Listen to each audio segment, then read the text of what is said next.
تو فرماتے میرے ابا جی تہجد کی نماز پڑھتے تھے، وہ عالم بھی تھے، مفتی بھی تھے اور حافظ بھی تھے۔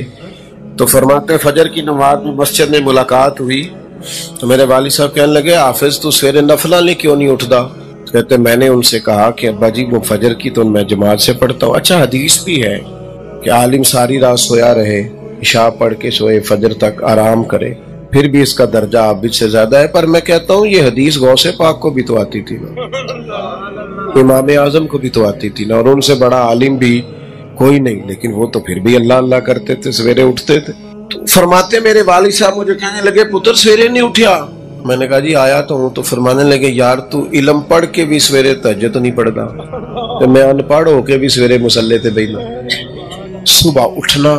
اور پھر ایک دوست مجھے ایک دن کہنے لگے میری فجر میں آنکھ نہیں کھلتی، رہتے وہ ملک سے باہر ہے، میری فجر میں آنکھ نہیں کھلتی۔ پھر ان کی واپسی کی فلائٹ تھی، مجھ سے ملنے آئے تو میں نے کہا کب کی فلائٹ ہے؟ کہنے لگے صبح سحری وقت 4 بجے کی۔ میں کہ تیری تے رہ جانی، تیری تے آنکھ ہی نہیں کھل دی۔ تو کہنے لگے آپ کو تو بڑا حافظہ ہے، آپ کو تو بات یاد رہ گئی ہے۔ تو میں نے کہا آپ نے کہا ہے نا اکثر آپ کہتے ہیں میری فجر میں آنکھ نہیں کھلتی، تو بھائی آپ کی تو فلائٹ مس ہو جائے گی۔ کہنے لگا نا جی مہنگی بڑی لئی۔ تو میں نے کہا 1.5-2 لاکھ کے لیے سویرے آنکھ کھل جاتی ہے تو رب رسول کے لیے کیوں نہیں کھلتی؟ سنو مسلم میں حدیث، سیدہ طیبہ طاہرہ ام المومنین سیدہ عائشہ صدیقہ رضی اللہ تعالی عنہ بیان فرماتی ہیں کہ کچھ وقت محبوب نے رات کو آرام کیا، پھر حضور مصلی پہ کھڑے ہو گئے، ساری رات نفل پڑھے محبوب، ایک ہی آیت کو کئی دفعے اور بار بار دہرایا۔ فرماتی ہیں میں نے ورم دیکھے حضور کے پیروں پر، میں نے عرض کی یا رسول اللہ آپ کے صدقے اللہ اگلے پچھلوں کو معاف کرے گا، آپ اتنی مشقت کرتے ہیں اللہ کے محبوب ہو کر، آپ کے تو صدقے کرم نوازیاں ہوگی اگلے پچھلوں پر۔ تو کریم فرمانے لگے عائشہ آپ نے بتایا ہے نا مجھ پر میرے رب کا بڑا انعام ہے، تو پھر میں اپنے رب کا شکر گزار بندہ نہ بنوں؟ ساری رات کی نماز پڑھی ہے شکر کے لیے، شکر کے لیے۔ یہاں ہمارے گھر میں بیٹا پیدا ہوتا ہے، منوں کے حساب سے مٹھائی بانٹتے ہیں پر 2 نفل نہیں پڑھتے، اللہ کی حضور حاضری نہیں دیتے جس نے بیٹا عطا کیا، ادھر ہماری توجہ نہیں جاتی جو در اصل کرنے کا کام، عبادات پر اپنی خاص توجہ کریں، اور نماز پڑھے تو اہتمام سے پڑھے، وضو کرے تو سونا، ٹائم نکال کے، موبائل سائلنٹ کر کے نماز نہیں پڑھنی، بند کر کے پڑھنی۔ یہ سائلنٹ بھی ہلتا ہے تو توجہ تو تقسیم ہوتی ہے کہ نہیں نماز پڑھ کے، ذہن میں خیال تو جاتا ہے نا کہ پتہ نہیں کدھر فون آیا ہے۔ یہ بھی کئی لوگ سوچتے ہوں کہ نماز پڑھتے کیا عہدہ آیا ہونا ہے، ضرورت نہیں ہے اس کی۔ جب موبائل نہیں ہوتے تھے کام چلتا تھا کہ نہیں چلتا تھا؟ سارا کچھ ہوتا تھا کہ نہیں؟ بلکہ اس وقت تو کچھ تھوڑی سی بہتریاں بھی تھیں، یہ بھی بہتر ہے، اللہ کی نعمت ہے۔ لیکن وہ ہم لکھتے تھے نا کسی بزرگ کو خط، تو جملے ذرا سوچ سوچ کے لکھتے، کئی دفعہ کاٹ دیتے تھے ٹھیک نہیں ہے، اور ذرا بہتر جملے لکھے جائیں۔ لیکن اب تو حال ہی عجیب ہے، اب تو لوگوں کو فی البدی کہنے کا شوق ہے، اور کئی دفعہ وہ بھی کہتے ہیں جو کہنا نہیں چاہیے۔ تو میرے بھائی 2 ہی باتیں عرض کی ہیں، ایک تو زندگی وزاداری سے گزارے، الجھاؤ نہیں پیدا کریں، بہت زیادہ اپنے اوپر چیزوں کو طاری نہ کریں، بردبار بنے، حوصلہ مند بنے، ہمارے بزرگوں کا طریقہ ہے۔ دوسری بات یہ کہ عبادت سے اپنے آپ کو جوڑے، اپنا رشتہ مصلی کے ساتھ۔ آپ 10-20 منٹ اکیلے بیٹھنے کے عادی ہونا اللہ کے حضور، تو آپ خود بخود محسوس کریں گے کہ ذہنی طور پر توانائی ملی، بیٹری چارج ہوئی، کچھ سکون ملا۔ حج ٹریننگ ہوتی ہے نا حاجیوں کی، مجھے بھی کئی دفعہ موقع ملتا ہے جانے کا، تو وہاں سارے کہہ رہے ہوتے ہیں حاجیوں سے کہ وہاں پیدل بڑا چلنا پڑتا ہے، عرفات، مینا ہے، مزدلفہ ہے، تو ہر روز 1.5-2 کلومیٹر پیدل چلا کریں۔ سارے کہتے ہیں اور ٹھیک کہتے ہیں۔ میری باری آئی تو میں نے کہا ان کو یہ بھی بتاؤ کہ پیدل چلا کریں، اور یہ بھی بتاؤ کہ 2-3 گھنٹے مسجد میں بھی بیٹھا کریں، تاکہ وہاں جا کے حرم بیٹھنے کا بھی ان کو نہ کوئی تھوڑا سا عادت ہو۔ ہمارے ہم مسجدوں میں بیٹھنے کی عادت، سب سے زیادہ توجہ اس گھڑی پہ ہوتی ہے جس پہ نماز کا ٹائم لکھا ہوتا ہے، سب سے زیادہ جس ٹائم کی پابندی لوگ کرتے ہیں نا اور نماز کا، بلکہ 30 سیکنڈ پہلے ہی تکبیر پڑھنے والا کھڑا ہو جاتا ہے۔ اچھی بات ہے، حرج نہیں، لیکن باقی ساری زندگی کو بھی آپ نظم میں لائیں، آپ مرتب کریں۔ صرف ایک آدھ چیز ہی کیوں، تو ایک تو یہ کہ اپنے آپ کو وزادار، بردبار، ٹھہراؤ والا بنائیں، اور دوسرا یہ کہ عبادات پر توجہ کریں۔ اعلیٰ حضرت فاضل بریلوی رحمۃ اللہ علیہ کی بات ہو رہی تھی،